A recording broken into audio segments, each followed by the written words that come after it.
Hi everyone, my name is Beth McKenna. I'm the Graduate Student Recruitment Officer at the John Molson School of Business. It's my pleasure today to present our admission tips and tricks session in collaboration with our partners at AdmitMaster. So our partner Sergey Kuk will be speaking a little bit later on about the GMAT when we get to that part of the presentation. However, I'm here from the John Molson School of Business and I'm happy to chat more about the John Molson admissions process, what to expect when applying for an MBA, and much more. MBA or MSc, or again, other programs that we offer. I'll be talking about that.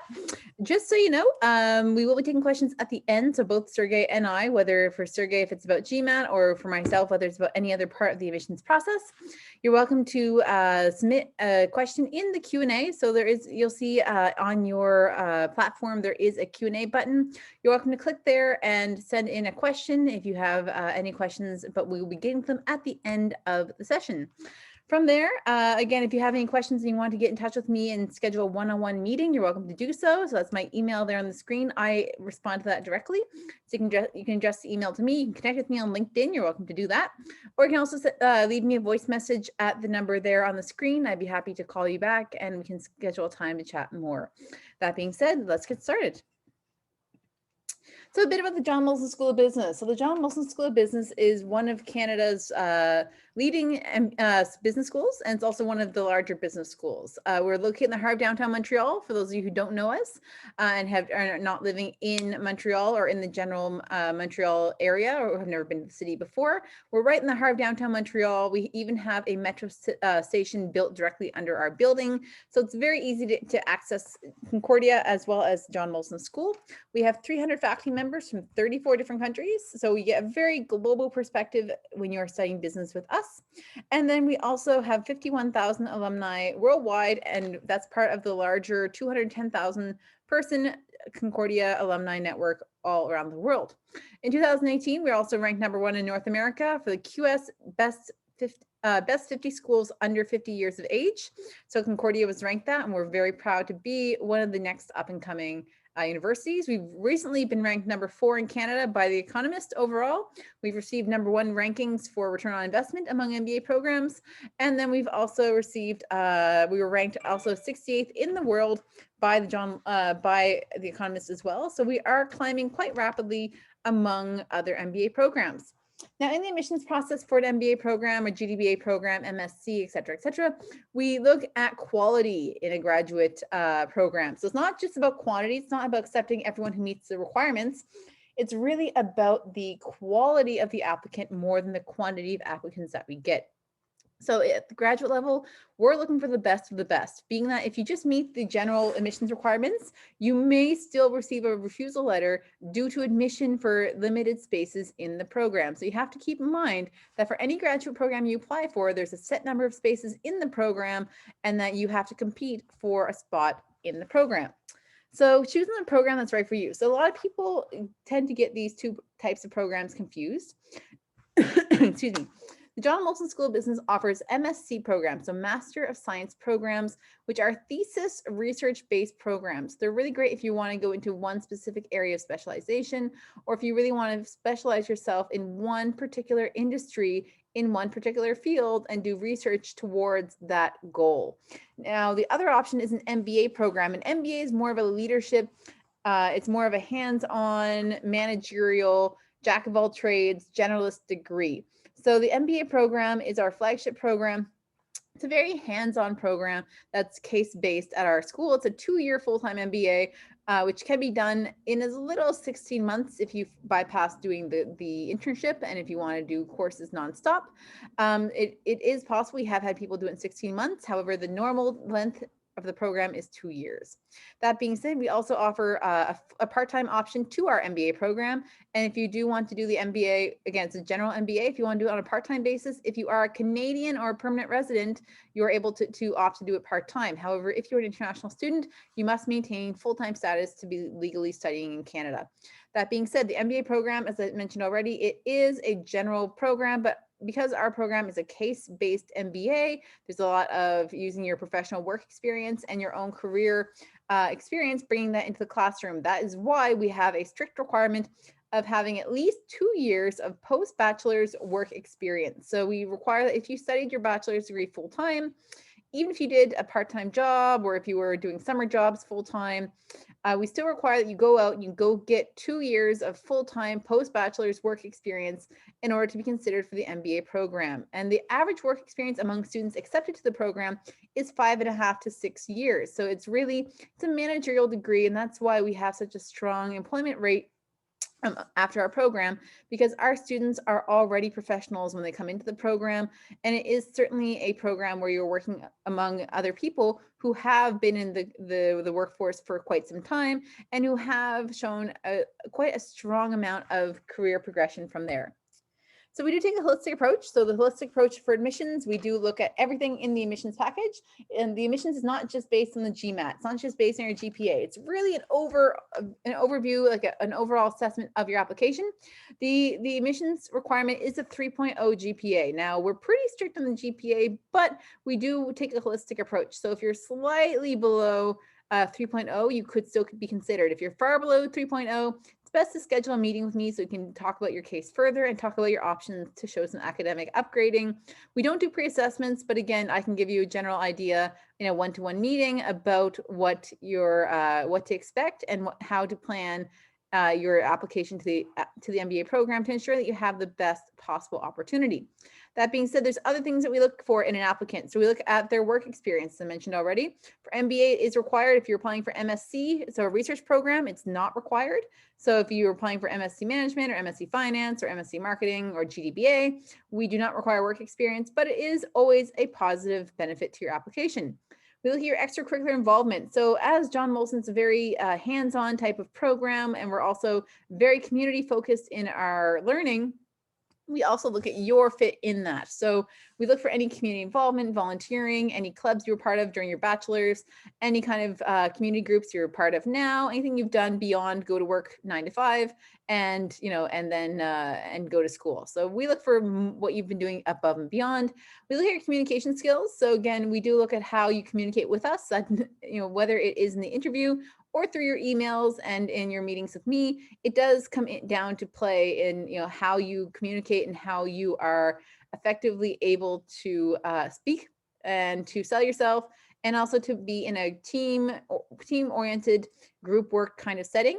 We also look at your leadership potential. So the leadership potential is something that is very, very important.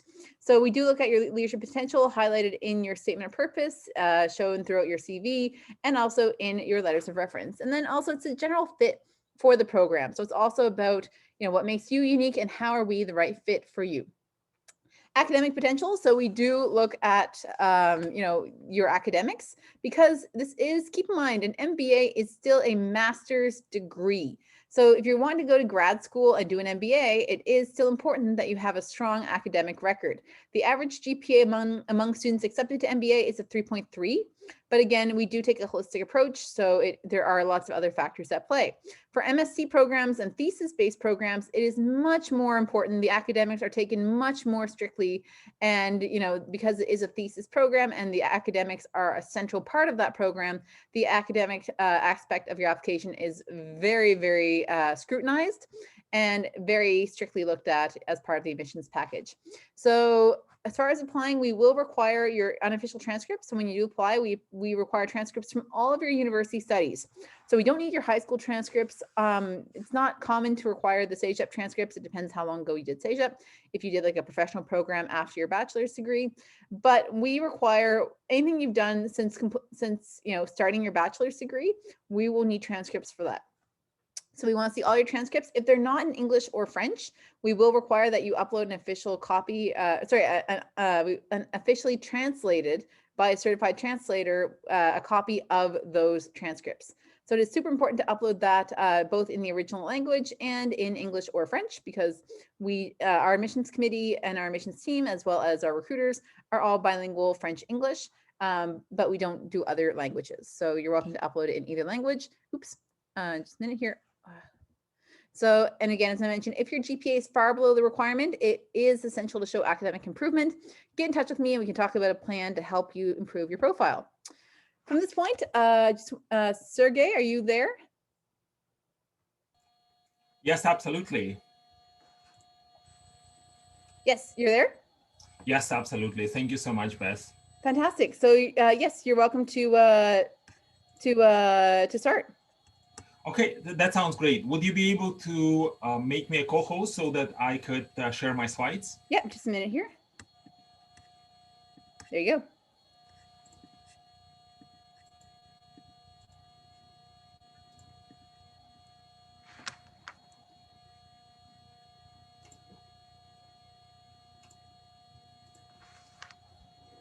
All right, awesome. Well, thank you so much, Beth, for this introduction. And congratulations, everyone, on making it to the session today. We have a lot of people in the session today. So what I wanted to do over the next 15 minutes or so is share with you some of the strategies. I know there were some questions about the GMAT here that were popping up in the Q&A box. So I wanted to make sure that I could leave you with some ideas of how to actually prepare for the GMAT. And then we'll stick around and I'll stick around if necessary to answer some of your questions about the GMAT as well. Now, I know many of you are considering getting potentially a high score to improve your candidacy so you can have a better chance of getting in. Of course, as Beth said, that the GMAT is just a part of the application. However, if your GPA was on the lower side, perhaps a higher GMAT might help. And many people, when they approach the GMAT, they don't really necessarily see what's really the GMAT about. Many people would say, well, I know I need to know some math or I need to speak some English. So let me show you what the question is going to look like. In fact, I wanted to take a look at a math question. Now, here's a math question, even though there is actually no math. So I'm going to give you about 20 seconds to read it, and then we'll talk about it.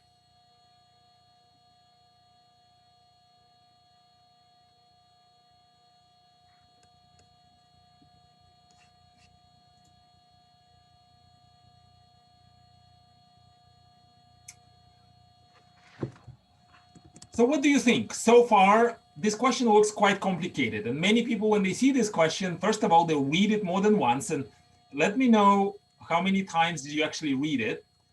And what they would then do is they would say, well, geez, how would I even approach this question? That looks complicated. It looks like the answer choices are even more confusing than the question itself.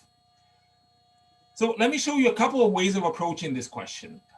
Many people would do what we call the theory approach to this question. They'll say, okay, so distance is equal to rate times time. That's what I remember from school. I have a distance from home and I have a distance back home, and the times together are t. The distances are the same, so I can build a few equations. And after about 5 minutes, I'm not really getting anywhere. So most people at this point are just going to give up. They say, it looks like a complicated algebra problem. And that's what most people do, because they approach this question as that's like a math question. So I wanted to show you a slightly different way. Let's call it the mastery way of approaching this question. First of all, we remember that distance is equal to rate times time. The question is asking us how many miles. We know Aaron will go at one speed there and is going to go at a different speed back. And the question was how many miles. So if I know that the question is asking for miles, I know that I just need to multiply speed by time. That's what I always would do, right? If I'm driving at 100 kilometers an hour for 3 hours, then 100 times 3, that's 300. So we always multiply speed to time. We don't ever, let's say, add speed to time, right? That makes no sense, right? The answer is never going to be 103 if it's 3 hours and 100 kilometers an hour. Now, take a look at the answer choices. Answer choice B would actually try to add speed x to time t. And we know that that's not really something you can do. That's kind of illegal, right? So we can get rid of B. Let's take a look at D. X and y are speeds, t is time. So again, we add in speed to time. That's not something we can do. And the same thing is in E. So mass, yeah, that's a mass question, but have we done any mass so far? Not quite. So now we're down to 2 answer choices, A and C, and A looks a little simpler, so I'm going to tackle A first. So A tells us miles an hour divided by miles an hour, so speed over speed. That's a ratio of speeds, right? If you're familiar with ratios, and the ratio is simply a number. And now I'm multiplying this by T, which is a number of hours. So I'm going to get hours in the answer choice A. But the question was how many miles? Therefore, by just simply doing that, and perhaps not even maybe taking too much time in writing out some formulas, or understanding all of the intricacies of how do I approach this question by simply focusing in this case of what would give me the right answer and having some confidence in doing this, we can answer this question. The answer choice is C because that's the only one that's left. We don't even need to understand why it's right. We just know all of the other ones are wrong. And we can literally do this in 30 seconds. So that's what the GMAT's all about. So if we ask ourselves the question, what's really separating the 500 and the 700 plus scores? And I want to give you a quote from the GMAC, the organization that actually makes the test. Here's what you're going to learn. Rather than testing your knowledge of business, so you're trying to get into a business school, but hey, you don't need to have any business knowledge, or you don't need to have any other subject matter knowledge. And in fact, you don't even have to be an expert in math. What the GMAT is going to measure is these higher order reasoning skills. So these are your abilities to think outside the box. Because if you're trying to get into a business school that's really cutting edge, such as Jan Molson School of Business, and you're trying to be in the 21st century classroom and 21st century workplace, you're trying to solve 21st century problems that our world is facing, you gotta think outside the box. And that's what the GMAT is going to evaluate. Now, this sounds quite grandiose. And you might be thinking, well, geez, how do I do this? If I've never learned how to think outside the box, can I really learn this? But the good news is that you absolutely can, because this is a standardized test. And many of these things, these higher order reasoning skills, the kinds of skills that I've shown you, yes, indeed, most people haven't learned them, but it's possible to learn them. Most people, however, don't learn them. And let me explain to you why. It is because many people would think that knowledge is power. That if you're knowledgeable, you're powerful. And thanks so much, Isabel, for your comment. I really appreciate you, and it was such a pleasure to having you in class. Now, I don't know about you, but at some point, I was told by my high school teachers that if I gain some knowledge, I'm going to be really powerful. I can tell you it didn't really work for me that well. That knowledge of that chemistry or that biology didn't really make me powerful, but that's what the teachers told me. And I like analogies, so I'm gonna give you a couple of analogies today. It's kind of like saying, if I want to learn how to swim, I can read a book on swimming, and I could then learn exactly how to breathe. There's going to be like 12 steps of how to breathe, 11 steps how I move my arms and how I move my torso, how I move my legs.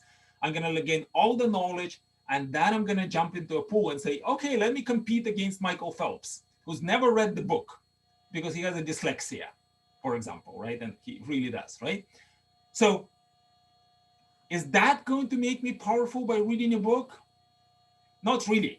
I need to jump into a pool. I need to do it. I need to learn from somebody. I need to get some feedback. I need to be in a program, in a fairly rigorous training regime for me to be competitive, to get a high achievement in swimming. The same thing in the GMAT. The GMAT is a sport for your brain. But we're going to follow the same process. In fact, I'm going to give you the exact step-by-step process. I know some of you are joining here, you already our clients, so this will ring the bell a little bit. And if you're not our clients yet, then you will know exactly how you should be structuring your studies. And geez, I haven't introduced myself quite well. You can see me on the video, but I wanted to introduce myself by sharing with you my official score report. And I'm not sharing this with you to brag. Well, I kind of am a little bit. Because I'm really proud of this achievement, and I want you to be proud at some point of your achievement as well on the GMAT. And one of the things that I found is that actually wasn't really difficult for me to achieve this very high score on the GMAT. And after I've done my GMAT, my MBA, and after I worked in a corporate workplace for a few years, I became really curious as how come some people do so well on the GMAT, and some people, for some people it's so easy, and for some other people it's so difficult, and why so many people give up on the GMAT.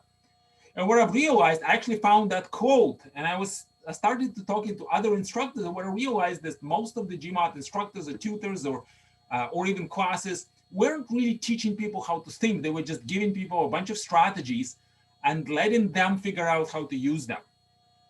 And that's why I got myself into the GMAT teaching, because I really thought that there's a different way of teaching, and I got together with some really amazing people who I consider much smarter than me. We've put together that program probably about 10 years ago that was really all about helping you develop a different way to think. And I love, you can go on our website and read some testimonials, but I love to read some of them. For example, Daria, it took her 3 months to go from 380 to 700, which is an amazing achievement. And I like how in her comments, she's saying, I learned how to think outside the box when approaching difficult questions, right? And again, if some of you can't join our class and you just want some inspiration and see what will help you get a high score, then I want you to notice with these words, and what really helped Daria is she learned how to manage time and stress. She learned how to think differently, what we teach in our class, how to think like a CEO. She got a lot of support. So that's important. You got to have a support network. You got to study with other people, either with your friends or with an instructor, with other people in the class, with your brother and sister who did really well, with a private tutor. But you need that support because many people tend to give up on the GMAT. And when you develop in that new way to think, that makes you uncomfortable, because anything outside the box will initially make you feel uncomfortable. And that's completely okay. But we need to get through this process. And that's why it's so important that we have other people around us that will help us develop that new thinking. And I'm actually going to give you a step-by-step process. I think we have a few more minutes, so I'll give you the step-by-step process of how you can prepare.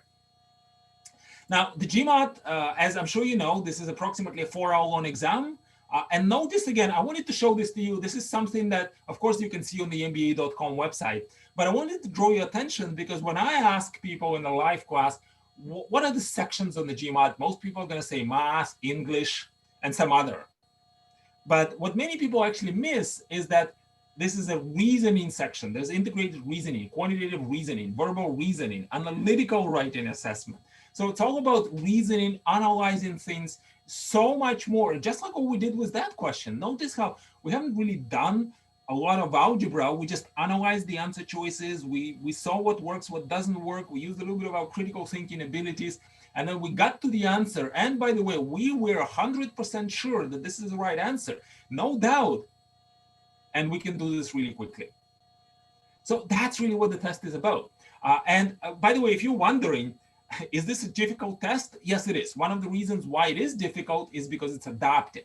It actually becomes harder or easier as you go along, and you want it to become harder because that's the only way to get a high score on the GMAT, right? So go for a test, perform some difficult challenges and get a high score. That's exactly how like a sports challenge, for example, would be. And when it comes specifically to, some of you were asking, what GMAT score do I need to get in? Well, the average GMAT score at JMSB is about 635, 640. And the average GPA, I believe, if I'm not mistaken, it was 3.3. And the average work experience was about 6 years. So you can see where do you fit in that? And if your work experience, let's say, is less, and if your GPA is less, you might want to have a higher GMAT score. Now, on average, everybody who does the test, which is a couple 100,000 people a year, the average score would be 560. So about half the people are going to get below and half the people are going to get above. And 640 is approximately 67th percentile. So 2/3 of the people will get scores below that. So if you want to get at least an average at JMSB, you need to be better than 2/3 of people. And if you want to get a 700 to really give yourself an edge, especially if you are considering going to work for, let's say, consulting or investment banking firm, or, you know, the MBA is a means to an end. Many of you are thinking of doing an MBA, of course, to have a good experience, and you'll have a blast at JMSB. This is an amazing school. But then after that, you want to get a good job. So sometimes the higher GMAT score, I can tell you from my perspective, I got interviews that I wouldn't have been able to get if I didn't have a 750. I put it right below my name on my resume. I got some interviews with top 3 consulting firms that didn't hire from my school.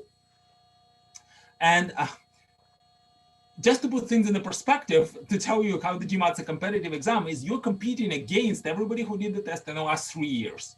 So if you want to get a score that's just an average at JMSB, you need to beat 400,000 people, right? That should be easy, right? 400,000 people, they all want a 700 plus score. Just to give you a little bit of motivation, right? Not to discourage you, because I'll give you a formula of how you can prepare. And here's something really, really interesting that I found from the GMAC in their special conference for test prep organizations, is that everybody who begins studying for the test, only 10% of people will actually do the test. So if we say there's, well, let's say 200 people, for example, on this seminar, of them, statistically, only 20 will do the test and only 2 will get a score of 700. So like 1 in 100 people will get a score of 700 or more, right? So that's official statistics, and I hope you beat that statistic. And the reason why so many people actually don't get the score or even give up, like 90% of people who begin studying for the GMAT will give up, is because most people study for the test the way they would study for a chemistry test, for example. They're gonna just hit the books and review or cram, or they'll say, I have a couple of weeks, I gotta prepare for the GMAT, let me do that, let me read some books. So you're gonna go and pick up some books, they're pretty heavy, they're pretty thick, they could be like 10, 12, 15 books. Many people, sometimes I would ask in a live class, how many GMAT books do you have? And very often people say more than 10. I say, how many of them did you read? I'll say, the first 10 pages of the first book. Because the books are good, they provide a lot of formulas, they also provide a lot of questions to practice on, but they don't really help us master the skill. It's, again, we can read the book of the best trainer in the world, how to swim, but it doesn't make us a good swimmer. We really need to start mastering these skills. And I promise I'm going to give you a formula. So here you go. Please take some notes. There's 3 steps for you to master the skill of the GMAT. And if you want to master any other skill, like a few years ago, I took up sailing, sailing a sailboat using a wind with no power. I used exactly the same process. So here's the process. I'm going to use an analogy of driving a car because that's what most of us can relate to. If I want to learn how to drive a car, I can read a guidebook on driving a car, but it's not yet going to prepare me to become a driver. And if I want to be a competitive driver, let's say drive a sports car that's really high performance or get a high GMAT score, that means then I need to go through certain steps. And usually I won't just be able to get into a Formula 1 car after reading the driver's handbook. So there's 3 steps, and I like to keep things simple. So I'm going to give you 3 steps. Each step, of course, has things that you might need to do. But step number 1 is going to be, yes, indeed, we got to read some rules. We got to know what it means to see a red light or green light. So for the GMAT, what you need is before you begin tackling the GMAT itself, you got to make sure you're comfortable with the basic theory. In fact, if you do come to our class, we are going to give you access to a platform where you're going to be reviewing a lot of basic theory. So you know exactly how to add 2 fractions, how to estimate a square root of a 3-digit integer, or how to find an area of a triangle, or how to find a noun or a verb in a sentence. That's a basic theory from high school. For most of us, it's been many years, so we'll need maybe a few days to a few weeks to get used to this. But we'll ask you to do this before you come to our class if you were to take our class. If for whichever reason you can't come to our class, you still need to do this. You got to review the theory first. That's really important. You can find it in books, but I also suggest that you do some exercises because I understand intellectually how to add fractions is one thing, but if I actually give you fractions, 7 over 13 plus 2 over 17, you got to be able to do this quickly. That's what you're going to need for the test. The test itself is never going to ask you just for the formula. So that was step number 1. Step number 2, when you learn how to drive a car, after you learn the basic rules, then you get into a car. So here today, that 15 minutes, that's half an hour, is we are getting into a car and I'm your instructor in a car. You remember you didn't get into a car by yourself because we don't yet know how to do it. We know the rules. We know that green means go, but how do I actually go? There's so many different controls in a car. Like, what do I do first? Oh, I got to press the pedal and there's a clutch and there's the shift. Oh my God. So we need to learn these strategies. We need to learn the actual process of how I'm driving a car. And ideally, what's really, really important, what I suggest is always when you're learning, learn the best strategies up front. So if you want to learn how to become a good tennis player, well, take classes with a good tennis instructor. Don't take classes with your neighbor who doesn't really know how to play and then eventually make you to a good instructor because you're going to develop a lot of bad habits. Learn the good strategies up front, then you can practice them. That's really, really important. And also remember that the reason why many people give up is that at first, when you're trying something new, you're going to make mistakes. That's very common. If you haven't done this before, what's the chance I'm going to be a successful driver and I can go and drive a bus if I've never been behind the wheel? Well, almost none. I'm going to make all kinds of stupid mistakes and I'm going to beat myself up if I don't know the process. But if I understand the process, I'm going to say, okay, that's just how things work. That's why I want to make sure that I get some feedback, because if I make a mistake, I want to know how to fix it. And initially, I don't yet know this myself, but with time, I also going to be able to fix my own mistakes. That's why most of us, once we pass through that driving class, we kind of see what works, what doesn't work, and say, oh, I shouldn't do that next time. That's exactly what's going to happen on the GMAT. But that initial boost is really, really important when you learn these strategies up front and get some feedback up front while you're learning. And then finally, which was important in driving a car and what will be really important in preparing for the GMAT as well, is when you leave the class, you got to have some homework. When you leave the driving lessons, you got to go and drive by yourself, because you got to develop that confidence. And you may have heard a phrase, practice makes perfect. So if I practice driving a car, eventually I'm going to be perfect. That was a little white lie. Practice actually doesn't make perfect. Practice makes a habit. If you practice something a lot, you're going to develop a habit. If you practice bad things, bad strategies, you're going to develop bad habits. If you practice good strategies, you're going to develop good habits. So if you learn from somebody some good strategies, how do I approach the GMAT questions, and then you practice those strategies a lot, they're going to become your habits, and then the GMAT is going to become natural to you. Just like driving a car. If I were to ask you, when you learned how to drive, how do you drive a car? You'll say, okay, I got these 17 steps, right? So I'm going to turn on the car, and I'm going to turn on the ignition, and I'm going to show the turn light, and I'm going to press on the clutch, and I'm going to change my shift stick, and I'm going to do this, and I'm going to do this. Oh my God, how do I do this?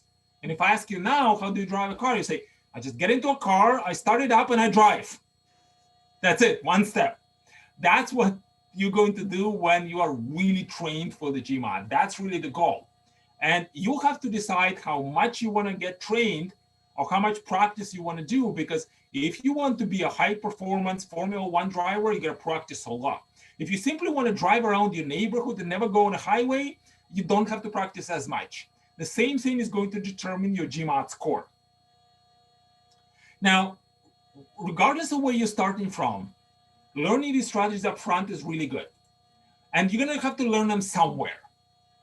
So since you're here and we're already talking, I would love for you to come and learn them from us, because you're going to learn them from somewhere. And the course that we offer, the program, is the program that's specifically designed to help you get a high score. We are a Canadian company. We do a lot of work with the John Molson School. A lot of our clients would go there, and some of them write comments in the chat here about how much they enjoy the program. So I want to thank you so much for that. One of the things about our program is it's really a program that helps you go from step A to step Z. You could come to classes. There are classes twice a week. There's some office hours once a week as well. You're going to be in a fairly small class. The class is super interactive. You'll have a lot of fun. We'll give you all the books so you can come back and retake all classes for free for 1 year. We'll coach you until you're done. And you can take classes on evenings after work or on weekends. And if you're not in the Eastern time zone, then you can pick one of them, should work for you. And we have some special offers. So if you go on our website, admitmaster.com/offer, you can actually find that special offer. You can save a couple $100 on our next course, which is February 16, or our next weekend course, which is March 6. And the most important thing about this course is that it's really the guidance from end to end. So if you have any questions as you go along, if you need some help putting together your study plan, we are going to be here for you. It's really good to have a coach that says, until you are done, we're going to be with you. And also, you're going to be a part of a community as well. So it's just not just going to be your coaches and your trainers going to teach you all these strategies up front and going to support you, but there'll be other people as well going to be going through the same experience with you. Right? And we've done a lot of research, so we've put together a lot of resources. I mean, it's easier to say what's not included in this program. It is really the kind of the all-inclusive program. There's about $5,000 worth of resources and training that we offer you. And the regular price for our program is $16.99 Canadian, but with that $200 discount, It'll be $14.99 for you. You don't even have to pay everything up front. We just ask for a small deposit up front. And of course, the goal is to get into your dream school. And some of our clients would come to us and say, look, I'm on a really tight schedule, so help me get a really high score. And we're going to help them. And sometimes, because they are under too much stress, they wouldn't really be able to achieve that score in the first attempt. So they'll come back and say, you know what, can you help me? I'm still working on my test. And we'll say, absolutely no problem. Let's keep working together until you're done. And I find that this is the best guarantee, because if you're really committed to getting into your dream school, then absolutely you can do that. You just need the right strategies, the right support, and the right community as well. So we do keep track of the success of our students. The average scores of our students is 670. So if you just an average at among our students, then you already be in a pretty good position GMAT-wise to apply to JMSB. Of course, there are other things that Bess was talking about. And about a third of our students will get scores of 700 or more. Now, some of you might be asking, well, how long is it going to take me to actually get these scores? Well, it depends. For example, Fionn, she came to our program about a year ago, and she said, I'm not in any rush. You know, if I get 650, I'll be happy. And then she actually called me 7 months later and said, I just got 760. I'm like, well, geez, Fionn, you just wanted 650. I said, well, I told you I'm not in any rush. I just keep going. I enjoy the program. I'm having fun. I'm doing this homework, and you guys are supporting me. So I just keep going until I get the score that I really want, which is 760. So now with this score, I can go anywhere I want. But Brian here, for example, he came to us actually also about a year ago. And he said, oh, guys, I don't have a lot of time, but I'm really, really dedicated. I am going to put all the effort, 35, 40 hours a week, and I'm going to do as much as possible, because I need to get that very high score within 2 months. And he was super, super dedicated. We gave him the exact study plan to follow. He was able to get 760 in 6 weeks. So how quickly you can do this depends a lot on you. Whether you can do it depends on your commitment. But we will provide all the strategies, all the support for you, and we'll even nudge you and push you a little bit to make sure you're motivated as well. So I'd like to really invite you to commit to mastering this process, because getting a high GMAT score is going to help you go through the MBA program. I can tell you, for me, because I had a high GMAT score, taking MBA class was a lot easier for me. And I saw that people with low GMAT score really struggled academically in the program. So there is a high correlation between the two. If you're really interested in getting a high score, come join us in our virtual GMAT classes. Normally we offer classes in person in different cities, certainly in Toronto and Montreal. And I know many of you are in these two big cities in Canada, in Vancouver as well. But now classes are virtual, so they're super interactive. We can talk both ways. We can see each other on the screen. We have a few amazing instructors. If you're just starting and you liked what you heard today, then come and join us in our refresher classes. We've done one yesterday, actually, with JMSB last night. We're doing them about twice a month, so you can go on our website and you can find links to these free demo classes that are 2 hours long, and they're usually on evenings. You can also take a free practice test if you go to jmsb.trygmat.com, and you can find actually all of those at admitmaster.com/offer. Well, above all, I just want to wish you the best luck in getting into the school that you'd like. JMSB is an amazing school. I'm actually doing a seminar right now with one of my partners about the career achievement, career progression. And he went to Concordia and he just can't stop talking about JMSB. And I said, and normally we would do this seminar together, but I said, you know what, Rory, I have to go because this is really important. There are a lot of people there who want to hear about how to do well on the GMAT. He said, make sure you tell them to say hi, that Rory says hi, that the JMSB is an amazing program. He's done his program in 1985, I believe, and he can't stop talking about how great it was.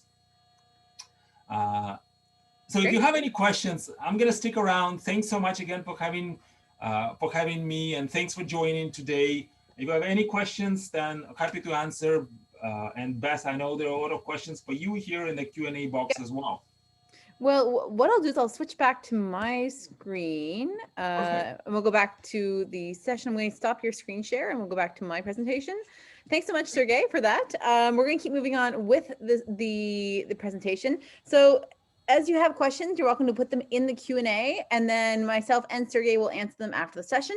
Again, we have a couple slides left, talk with the admissions, and then we'll go from there. So for the MBA program, we do require work experience. However, if you're applying for GDBA or MSc, it's certainly valuable to still have work experience. That is still a positive part in addition to your application. So it is always highly regarded. Work experience, even if it's not required, it is a positive thing. It adds to the diversity of the class and also to what you can bring into classroom discussions and what knowledge you can bring in and share with others relevant to what's being taught. It's also your experience with teams and resolving situations. So problem solving, resolving different conflicts, and your judgment skills and problem solving skills. It certainly attests to that.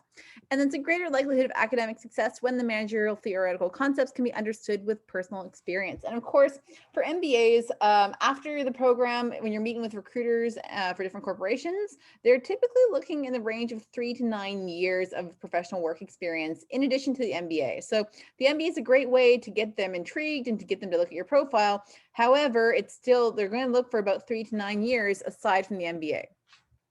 So what kind of work experience are we looking for? So we do require at least 2 years for the MBA. As I mentioned, there's no work experience required for the GDBA. If you're interested in the John Molson MBA in Investment Management, which is a separate program, that program also does not require any work experience, but that is a 3-year MBA with the CFA integrated right into it. So again, if you want corporate, if you're looking at corporate finance or capital markets or investment, then that's a program for you. I can talk more about that later. So the work experience we look for, it's really about the quality. So again, if you're spending 10 years in the same position as like an entry-level position versus if you're showing consistent advancement, if you're really moving companies to ensure your job growth, things like that, we're always looking for that in our prospects. So that's always valued by us.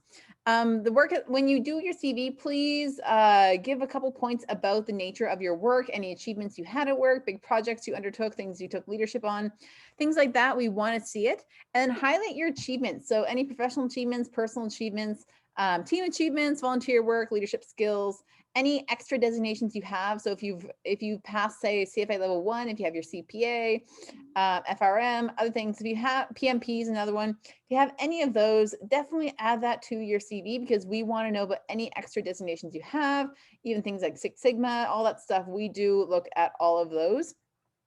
And then any entrepreneurial ventures you have. So if you have like a side project, if you have a startup, if you've been part of a startup, we definitely want to know about that. So any kind of leadership experience you have beyond the work, the 9-to-5 workplace. So we definitely want to know about that. Now, it's not more valuable if you have work experience in one sector over the other. So we have plenty of people in our programs who have backgrounds that aren't in business, and that's totally fine. So there's no one industry that's more valuable than the other. We look at all industries pretty much equal. It's more the position and what you did in that industry.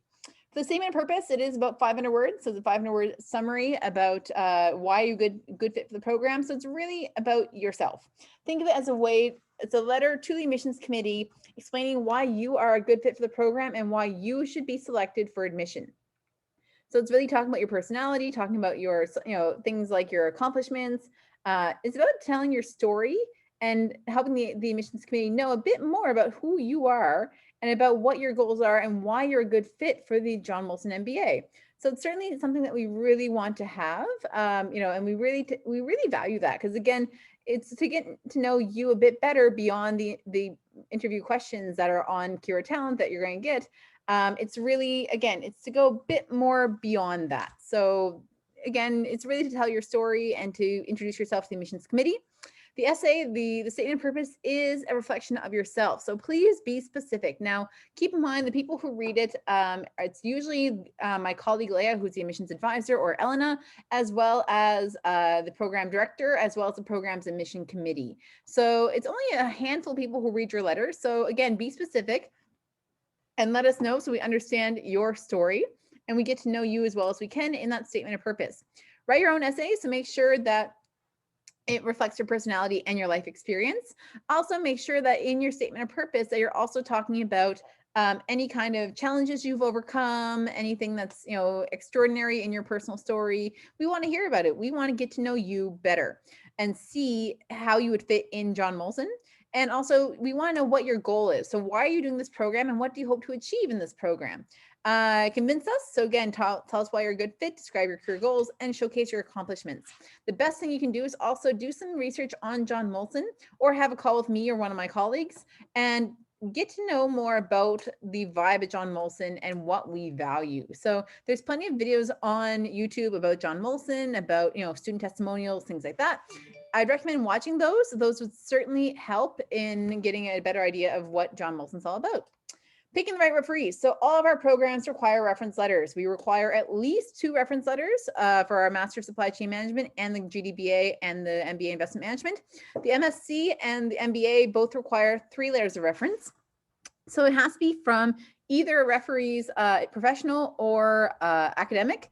For the MSc program, they specifically require academic references. Now, if you've been out of school for a while, schedule a meeting with me and we'll chat a bit about alternate references. But for MBA or GDBA, they're flexible on it being either academic or professional references. So do have a chat with your referees. We usually say take them for a coffee. Obviously, don't take them for a coffee during the pandemic. You know, have a Zoom call with them, have a good chat with them about why you're a good fit for the John Molson program, what you hope to achieve, and, you know, again, so they can really write you a good in-depth reference letter. It's not about getting the highest up person in your organization. It's really about getting the person who's a superior to you, but who also knows you the best. So it can be direct managers, past or present, things like that. Explain to them what they should highlight about you. We also recommend that you share your statement of purpose with them. Always contact them before you apply. So when you apply to John Molson, you'll have to put your referees' names and email addresses on your application. So because what happens is after you pay for your application, your referees will be sent an email from our server that will ask them to upload a letter of reference. So ensure that you are doing that and that you talk to them before that email goes out. And then, as I mentioned, resume and statement of purpose. If you haven't been in touch for a while, definitely send that along. And the letters of reference help us to get to know you a bit better from a third party. So be ready to promote yourself. So again, most MBA programs have one type of interview or another. For us, we do the video essays. So for the MBA program, the general MBA, treat it like a job interview. The questions are job interview type questions. There's no trick questions on there. It's really about you, about how you handle conflict, future goals, things like that. So really keep in mind, if you want to study for this interview, it's just keep reviewing general job interview type questions. Dress appropriately. So again, make sure the background behind you, if you're in your room, make sure that your room is clean. If you are, again, if you're somewhere that's not your room, make sure it's quiet and that there's no distractions. Also make sure that at least from the waist up, you're dressed professionally. I know we're all working from home right now, so at least make sure you're dressed professionally from the waist up and that you do have a professional demeanor. Now, again, keep in mind that we also look for your personality. So we don't want people to be fake on the video interviews or be, you know, really overly formal. We're looking for professional, but also with great soft skills who are really, you know, really good to listen to, who can really sell themselves and are really good talkers for an interview like this. Test your technology. So make sure that Kira Video works. There is a test round on the interview where you can test the technology before the questions start counting.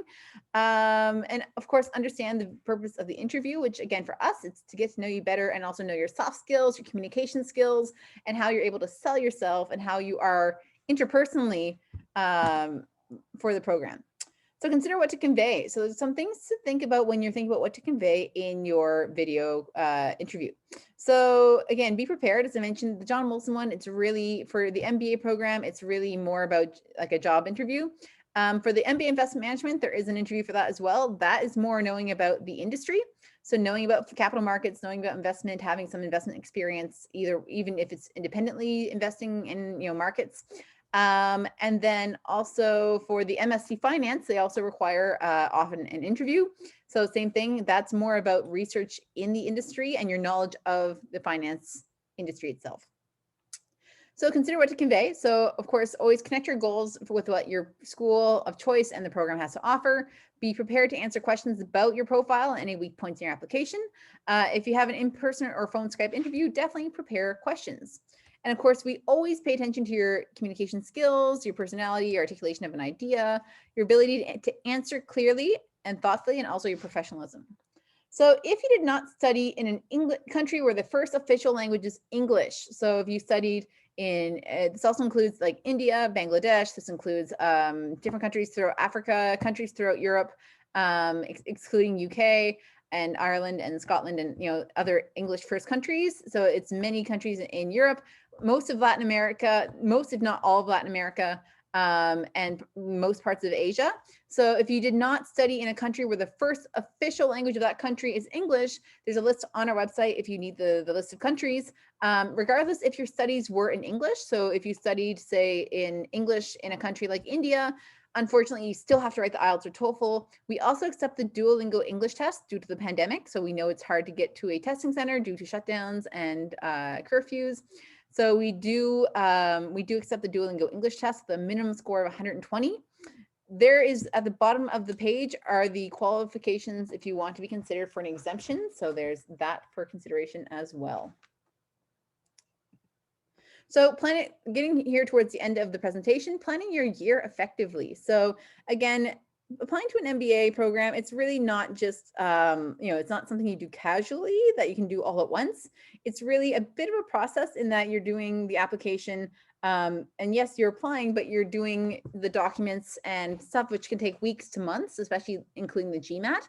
But there's a bit of a roadmap if you are planning to apply for the MBA.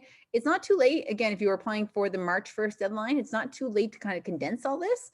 But the point is that you have to get on it immediately if you want to apply for that March 1st deadline. So final tips is to figure out the reason you want to do a graduate degree. Make sure you're doing it for the right reasons. Do research. So do talk to alumni over LinkedIn. Again, updating this, don't come to campus right now because campus is closed, but when we are open, come to campus, do a class visit, read the website, and find out everything you possibly can. Meet the team. So again, I did include my email earlier on. It will be there at the end of the presentation. Do connect with me. So send me an email if you want to schedule a time for a call to chat more. Definitely do that, and I'd be happy to set up a meeting. Create a list of what matters to you. So it's really important to create a list of your values and make sure that that's covered in the school of choice. Plan your finances and manage your time, which is always important. And then think about the future and think about what you hope to achieve in this MBA program. And of course, once you apply and if you're accepted, start networking as soon as you can. We do set up a Facebook group for accepted students for our MBA program. And we also have ways to connect you with other students for MSc and GDBA. From there, I'd be happy to take questions. So I think, Sergey, are you still there? Sergey? Sorry, I just, I was on mute. Yeah, absolutely. Yeah. I am here and I'd be happy to answer questions as well. Fantastic. I'm going to start at the top of the questions. Anything that's GMAT, I'll just pass over to you. Awesome. Thank you. Fantastic. So Isabel Roberts asking, what would be considered a competitive GPA for an MSc program? So Isabel, again, I mentioned it is a holistic approach. However, the average GPA of students admitted to the program is a 3.4 to 3.5, depending if you're going into finance or another stream, but it's around 3.4, 3.5. Your second question, additionally, is it necessary to have a narrowed down research topic before applying? Is it necessary to mention this in the application, or is it rather common to find a research topic within the first year of study? So if you are wanting to pursue an MSc program, you should have an area of interest. You don't have to have the topic quite narrowed down, but you should have a general area of interest that you want to pursue. So if it is finance, you want to pursue perhaps it could be things like related to the stock market. It could be loans. It could be, investment. It could be different ways of different topics in finance. You should have a narrowed down general idea of what kind of sector you're specifically interested in. If it's marketing, it could be consumer behavior. It could be social media marketing. It could be development of influencers. It could be a whole bunch of different things. But again, it should be in one area of general interest, and you should mention that in your statement of purpose, because if you're looking at like a broader program, it could come off like you're looking for an MBA if you're looking, if you keep your statement of purpose way too broad. Sunil's asking, is IELTS required if my engineering was in English? Sunil, if you studied in India, yes, it is still required. You still need to do the IELTS, the TOEFL, or the Duolingo. Catherine's asking, do you look at the full 4-year GPA or the last 10 courses? Catherine, we look at the full 4 years and we look at all courses among all semesters of study. We don't just look at the last 2 years. Monry's asking, the MBA program is in English, but is there any French language classes for MBA students? I currently know very little French, but I see being in Montreal, it's a big plus for language acquisition, plus all the MBA career prospects. Absolutely. So yes, we do have, yes. So if you want to send me an email, I can send you a link to our French as a second language courses. They don't count as electives in your MBA program, but you are certainly able to take French as a second language courses while you're studying your MBA. And many of our students do that. Again, Montreal it's officially French, but it really operates as a bilingual city, especially in the downtown core of Montreal. Very, very, very bilingual. So it's easy to get around Montreal speaking English. However, the more French you have, the more opportunities that open to you. And most international students tend to take French courses while they're here, just to really integrate into the culture here in Montreal and to make sure that they have all the opportunities open for them. And of course, I know if I was studying in another country, I would certainly take the lessons I need to make sure I speak, every language that is there. Novice attendee, for the John Molson, what is the GMAT sectional requirement? We do not have a GMAT sectional requirement. We require a minimum 580 overall, but again, the average is 640. Sergey, do you want to explain the sections of that? Yes, absolutely. When it comes to the GMAT, is generally you want to have a balanced score. If your quant score is really, really high, but your verbal score is really, really low, that is something that usually is not presenting you as the best balanced, well-rounded candidate. So we always recommend work on your weaknesses first and try to improve it. However, for certain specialized programs, such as some specialized masters, a certain score in quant would be required. So I'm not quite sure whether you're saying this because your quant score is very high or your quant score is very low. So if you'd like to get in touch with me, and I've posted my contact information there, I could perhaps help you personally. But generally, most of the schools are looking at just the overall GMAT, and that's what Bess just mentioned, right? That's it. And we do look for, discrepancies where there is one that's way stronger than the other, and that would not work well. So we look for a rather balanced GMAT score. We don't care if it's a couple points off, but if one is, say, the 90th percentile and the other is like the first percentile, that's going to be a definite problem for our admissions committee. So if I keep going, what's the average admitted GPA for the MSc marketing program or the MSc program in general? The average GPA is around a 3.4 out of 4.3. Malika's asking, will you give an extension for the GMAT GRE? So typically it's a 2-week grace period to get the GMAT in. If you need anything further than that, send me an email and I'll forward it on to our admissions committee. And from there, it's case by case. But if you are applying for the MBA program, keep in mind our scholarship deadline is March 1st. And that's March 1st to have your application finished and completed with all scores included. For MBA, we specifically require GMAT. We do not accept GRE for MBA. For MSc, we accept both GMAT and GRE. But the thing is that for the GMAT and GRE, yes, so you need to have it in as close to March 1st as possible. If you are Canadian, there's also the May deadline and June deadline for MBA. But if you are applying for the May or June deadline, you are waiving your consideration for scholarships. So it's up to you, but you have to have it in by March 1st. So again, the extension, send me an email if you have questions about that. We can chat a bit more. But usually there's a 2-week grace period after the deadline to get documents in. So Julie's asking, I'm interested in MSc marketing, thesis based. I was wondering how the transfer from MSc to PhD programs work and if some of your students become researcher professors. So yes and yes. So the MSc marketing program, there is an opportunity to apply for a fast track in the MSc marketing. Now for the MSc marketing, you'd have to have an outstanding GMAT score. The average GMAT score of PhD students is 700. So that's the average. It is extremely competitive because at the PhD level, it's a tuition waiver for the first 3 years plus a $100,000 scholarship. So for PhD, it's extremely competitive, but that's why the average GMAT is around 700, even though the minimum is 640. For the fast track, you have to finish the first year of your MSc and be one of the top overall students who also meets all the requirements for PhD to apply for PhD. You do not receive the MSc, but you'd move into the PhD program without finishing the MSc degree. That being said, yes, our students do become researcher professors. We do have students working, I believe we have a couple actually working at HEC, and then we have students also working all across North America in other universities as researcher professors. So yes, those who completed PhDs typically move into academia for the most part. Some do move into industry jobs as well. Ahmed's asking, I did a CEGEP in tech civil engineering. I almost finished the program. I didn't get my deck. I was lucky able to find a job in the domain. I worked 4 years in the field. I had side projects and startups. So Ahmed, if you don't have a bachelor's degree, a deck is not a bachelor's degree. You need to have a 4-year university bachelor's degree in order to be eligible for an MBA program. Sharif, so Sharif's asking, having started my application for a graduate diploma in business admin, I'm having problems adding my academic history after filling in my BSc degree. Okay, so it's a system problem. Sharif, you see my email on the screen, send me an email and I'd be happy to forward that to the admissions team to get that fixed. So you need to send me an email with that and I'll be able to help you with that. Anonymous attendee, so I wanted to apply for MSc management. Okay, you're giving me your grades, okay.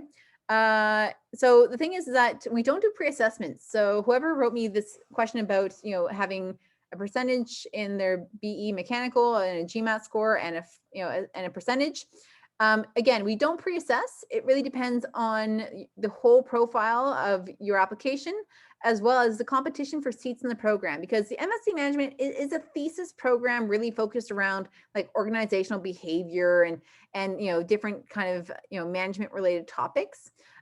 So the thing is that the program is one where you will have a thesis supervisor on the program. So having a thesis supervisor means that there's really few spots in the program. So it's extremely competitive. So that's why we don't pre-assess, because it really depends on the competition of everyone else applying for admission into the program. Angelique is asking, is there an interview for GDBA? No, there's no interview for GDBA. And also attendee, for the MSc marketing program's personal statement, how specific do we need to be to write about our potential research topics? So on the statement of purpose, it's really to talk about your general interest, but again, you should have a general area of interest, for the MSc marketing. So you don't have to have your research topic picked out, but you should have a general area of interest within the field of marketing. So you should be able to mention that and what your hopes are and your goals are in the program. What's a typical turnaround time after submission of our application for the MSc program? I believe they have not, it's typically on a rolling basis, but I know I don't think they've started sending out acceptances yet for fall 2021. So they should start sending those out sometime in February, even though the deadline is March 1st. The first batches should start going out first batches of acceptances should start going out in February. But, and then after that, it's really on a rolling basis. So again, we can't really guarantee a typical time because it's a committee who meets and decides, but usually it's around anywhere from 2 to 4 weeks. Min's asking, hello for MBA, is it a rolling basis or do you have to wait till March 1st? So Min, it is on a rolling basis for admission. So yes, you can apply right away, no problem at all. However, for scholarships, essentially what happens is after March 1st, the admissions team and the program admission committee takes all the accepted applicants, so the previously accepted applicants for the fall, they take them all and they reassess all those applicants for scholarships. So that's why is that if you are accepted before March 1st, there will be no scholarship news on your letter. But what will happen is that if you are given a scholarship, you'll hear sometime in April, you'll receive a second letter from us with scholarship news. However, if you're not chosen for a scholarship, you won't receive anything from us. But if you are selected for a scholarship, then yes, you will receive a letter sometime in April regarding a scholarship. But please note that, again, our tuition for MBA is quite low among other programs. It's very, very affordable. That means the number of scholarships is also very limited. So the scholarships are given out only to the top students for the MBA program. So it is extremely competitive for scholarships, and it's really on a merit basis to the top overall applicants. Anonymous attendee. So do I have to have an undergrad degree in business to apply for the MSc program? I've taken some business classes, but my degree is in Bachelor of Science. So you don't need a Bachelor of Business. So you don't need a BCom. You don't need to have any sort of business degree. You're welcome to apply directly to the MSc program with a Bachelor of Science. If the program committee decides that you do need some additional prerequisites, they will assign you prerequisite courses from the BCom, the relevant BCom program, which is usually between 2 to 4 prerequisite courses. But again, that's at the discretion of the admissions team, of the admissions committee, based on the courses you've already taken. So yes, you can certainly apply the Bachelor of Science. If you need more background, they will assign additional courses. Iman's asking, I'm a pharmacist in Quebec. Do I need to make English test? So Iman, send me an email. Again, I'll send you back the requirements for an exemption, but send me an email with your CV and a bit more about you, and I'd be happy to talk more about that. So send that to my email and we can talk more about that. Sophie. So Sophie's asking, are there any other implications of applying in second and third round other than scholarship considerations? So Sophie, if you're a Canadian or a PR, there's not really anything. I'd recommend if you are looking at applying for fall and you are Canadian, apply for the second round. If you're, again, other than if you're just wanting to generally apply for the MBA, because the third round is space permitting. So again, I would say strive for the second round if you can, and make sure your application's already going in on our server. So make sure it's already going in on our server as soon as possible, so that you're already an active applicant. But yeah, as far as getting the GMAT in or getting the application complete, that would be, you're certainly welcome to do that and strive for the second round deadline. Haley's asking, what's the average GRE for the MSc for admitted students? So the thing is that GRE, we don't have a specific GRE score. We have the conversion. So we do require that your GRE is converted to at least a 580 GMAT. So there's a tool online through ETS. If you go on Google and you type in ETS GMAT to GRE, sorry, GRE to GMAT, you'll get a conversion, a nice little conversion page where you put in each of your verbal and quantitative scores and it pops out a GMAT score. So that for MSc is acceptable. However, keep in mind our admissions team prefers GMAT. So MSc GMAT is still preferred because GMAT is a graduate management admissions test. And the GRE is more of a general, graduate exam. The GMAT is more quantitatively focused. Sergey, correct me if I'm wrong, but the GMAT is more quantitatively focused and is typically harder than the GRE. Yeah, you're absolutely right. And ultimately, the GMAT is exactly best, like you mentioned. It's a management test, so it's a lot trickier. It requires a different set of skills. The GRE simply evaluates, because you do the same GRE for a management program as you would do for a Master of Computer Science or biology or social work. That's why it's a lot more academic. It simply evaluates whether you have academic abilities, whereas the GMAT evaluates how well you can solve these complex problems that as a manager, as a leader, you're going to have to do. That's why the GMAT will generally give you an edge when you're applying. Now, look, if you have a really strong application, like if you got like 10 promotions in 5 years and you founded a company, you sold it for $100 billion to Facebook, and you happen to do the GRE for an MSc program, it's probably going to be okay. But if you're looking for an edge in your application, you always want to make sure that you have something that's, especially something within your control, that you are, you're not putting yourself at a disadvantage. Let's just put it this way. And I don't know, Bess, if you would agree with me, but that's what we hear a lot, just generally the overall buzz is that the GRE will typically give you a slight disadvantage when it comes to the application because it doesn't really, is it true? It's, again, for MBA, we don't even accept GRE. Mm-hmm. For MBA, we've moved to requiring the GMAT specifically and telling students who submit a GRE that they need to go back and do the GMAT. So we are at that point right now because the GMAT is a direct correlation, as you said, to success in an MBA program, especially in a case-based MBA such as ours.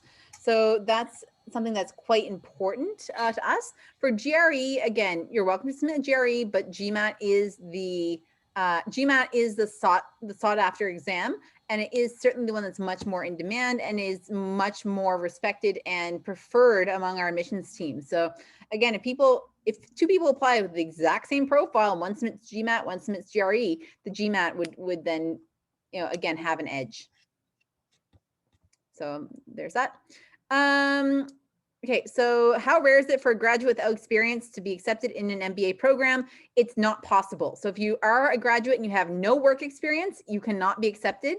You need to have at least 2 years of full-time professional work experience after your bachelor's degree. So it's not a preference for us, it's a requirement. So if you do try to apply without work experience, you will be refused until you go get that work experience. So unfortunately, you cannot apply without work experience in the MBA. However, you are welcome to apply for the GDBA program if you want to get started on some business courses right away. Fernanda's asking, the scholarships are applicable for international students. So the answer is yes. But again, your application would need to be complete and completely finished by March 1st. And again, your application would have to be one of the strongest among the application pool. So that's a couple things to keep in mind. But yes, that March 1st deadline, that is also for international students to be considered for scholarships. Again, scholarships, we don't offer any like international tuition full rides, but we do offer, typically scholarships are anywhere from $1,000 to $10,000 in value. But there's a very limited number of them and we don't guarantee them. Haley's asking, what does the interview process look like for the MSc program? So the interview process for the MSc Finance, because right now the other programs, it's really on a case-by-case basis. But for the MSc Finance, it is an interview with a program director over Skype. And it really is talking about the industry and talking about really gaining a kind of a view of your knowledge of finance. So that is very much a finance focused interview to make sure that you can actually talk the industry. So questions asking which MSc program is the most competitive to get in. It really varies from year to year. Again, I would not recommend that you apply for the one that's least competitive, because the thing is that it is a thesis program. You're essentially going to be like live, sleep, eat, breathe that field for 2 years. And you're going to be doing a thesis in that topic. So as far as which program is most competitive, they're all competitive, again, in their own way. So again, they're all very competitive. The average profile, as I mentioned, is a 3.4 GPA out of 4.3 and 640 to 650 GMAT, depending on the program. So it is certainly competitive. Again, it varies from year to year, but I would say you shouldn't be focusing on which is most competitive. You should be focusing on submitting the best application for the program that works for you. Patrick, so Patrick's asking, hi, thank you for the presentation. Any thoughts on whether we will be in person for the fall 2021 term? So that's a very good question. That's the $1 million question right now. We don't know. We really don't know. That's a question that I now answer every day, at least once. We don't know. So right now, we don't even know if summer is online yet, because there's no summer intake, but we do have summer classes for students who are already in a program. So again, we don't even know if summer is online yet. I don't expect anything for the next few months about the fall, because again, we're looking at the situation as it unfolds. The decision to be in person would be one that's taken by the Concordia Senior Administration, as well as the government, as well as leading health professionals. So it's a discussion that would be held by the seniors, the most senior administration and the people in charge of the province, as well as health professionals, as well as the university, the leaders in the university. So I can't give you a clear answer on that. The worst case of that would be that we continue online. Best case scenario is that we're back in person. I have no idea right now, and I can't guarantee anything for you. But however, I do encourage you to keep checking on concordia.ca. There's a big yellow band at the top of the page that has updates on coronavirus related to the campus. And once there is news, it will be posted there as well. Please follow Concordia on social media. So there is a Concordia University and a John Molson Facebook page. Definitely follow those pages, because if anything is announced, it will be shared immediately by our comms department on social media. So if you want news, it should be there. Bess, would you mind me just making a really quick comment? Yeah, because sure. we hear these questions a lot about the online. I do a lot of one-on-one consultations, and many people asking, well, if I don't want to do my MBA online, what should I do? Should I wait a year? And my response is, look, chances are for a 2-year program, if you start online this fall, you will probably be able to get into a class by the fall 2022. I think none of us can imagine that this is going to drag for more than another year and a half. But from a different perspective, think about what's the right time for you to do an MBA. Because if you want to do an MBA to boost your career, then a year delay in your MBA could easily mean an extra $40,000, $50,000 added to your salary. So yes, sometimes it's it's better to do in person. And of course, everybody wants to do it in person. But if the time is right in your career to do it now, then perhaps you might want to take advantage of this, especially as we have that looming downturn in the economy and many people are not having the jobs that they would really want to. So if the opportunity cost of doing the MBA is now lower, and you want to get back into that workforce faster, especially when things get back to normal, now might actually be a perfect time. And another thing to keep in mind is you'll probably have a combination of some online learning and some in-person learning, certainly if you start the program this September. And who knows where our world is going, but it certainly seems like a lot of the work in the future is going to be done remotely. So going to a school and getting really comfortable with doing a lot of the things remotely would be a really good training to prepare you for the future, different world that we're going to probably live in. Great, thanks for that, Sergey. The next question is, Angelica, is there scholarship in GDBA? The answer is no, there's no scholarship in GDBA. Non-attendees. So just a follow-up question to the previous question. After the submission of the application for MSc, you mentioned that it says about 2 to 4 weeks to hear back. Does this mean they're for an interview or for a final decision? So you would hear about an interview first, and then from final decision. What I'd say, send me an email, and I can ask my colleague Chris Wise, who does he looks after the recruitment for the MSc, the MSCM programs. So send me an email. I'll pass it along to Chris, and he'll be able to get you back more of an answer for that. Okay, so the last question I have here is, a 3-year bachelor degree accepted? Depends where it's from. So there are certain cases, very few cases, in which we accept a 3-year bachelor degree. One common one is that I know a lot of Indian degrees are 3-year degrees. We do consider 3-year degrees in India as long as it has an NAAC rating of A or better for the institution that it was awarded from. But again, if you're asking about other 3-year bachelor's degrees, send me an email and I can send you back. I'll be able to give you a more clear answer on the 3-year degree requirement. So typically it's a 4-year degree, but again, there are certain cases, only a few, where we accept a 3-year bachelor's. Looking here in the chat, just to double check that I've got all the things in the chat.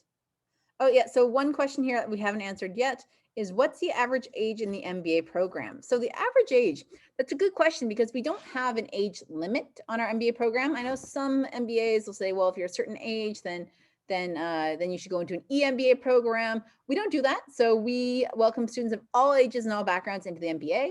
The average age in the MBA, I believe, is around 28, 29 for our MBA program. But again, there's people in it who are, we have some really, really good people with 2 years. If you have 2 years experience after the bachelor's degree and you're in the MBA program, you're absolutely, you're an outstanding applicant and you had an extremely strong profile. So that's what I'm saying, is that the people who are the younger ones in the program are extremely strong profiles. And then the ones who are like 5, 6, 7, 8, 9 years are strong profiles, who have other special parts to their application that, led to an acceptance. Sergey, I think we're just going to leave it for a minute. I'm just going to let it just see if there's any additional questions before we wrap it up here. Oh, okay. I see here, Malika's asking, how about a bachelor's degree following an associate degree? Malika, send me an email with your transcripts and I'll be able to ask about that with my colleagues. But again, and I'll be able to send you our table of what we require for admissions. So send me an email with that in it, and I'll be able to help you with that with your individual case.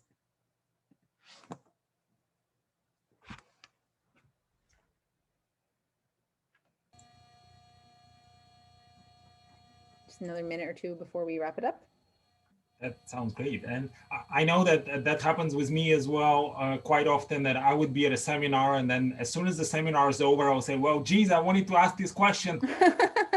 So if that happens to you, because I know it happens to me a lot, then all you need to do is just get in touch with Bess. You have an email address, Best email address, right? Grad advisor, JMSB. Get in touch with me if you'd like, Sergey at admitmaster.com. You can just simply go at admitmaster.com. You'll find all the resources there. So you'll find a way to get in touch with us, and you can call us, you can email us, and we'll direct you to the right people if we don't have an answer. In addition, I see someone's asking here for the recording. So as far as the recording, yes, we are able to send you the recording. Send me an email. I'd be happy to send you a copy of the recording as a private YouTube link. So send me an email. I'd be happy to help with that. Ahmad, you're asking, how can I retrieve my transcript? My Concordia account is disabled. You need to contact help@concordia.ca regarding your transcript. So again, help@concordia.ca, that's our IT team. They'd be happy to help you with your account and help you get your unofficial transcript from your account. With that, Sergey, I think we're gonna wrap it up. I think we're pretty good there. It seems that the questions have kind of calmed down a bit. So I will close up the session. Again, I'll leave the session open for a few minutes if anyone wants to, throw in a question in the chat, and I'll answer via chat.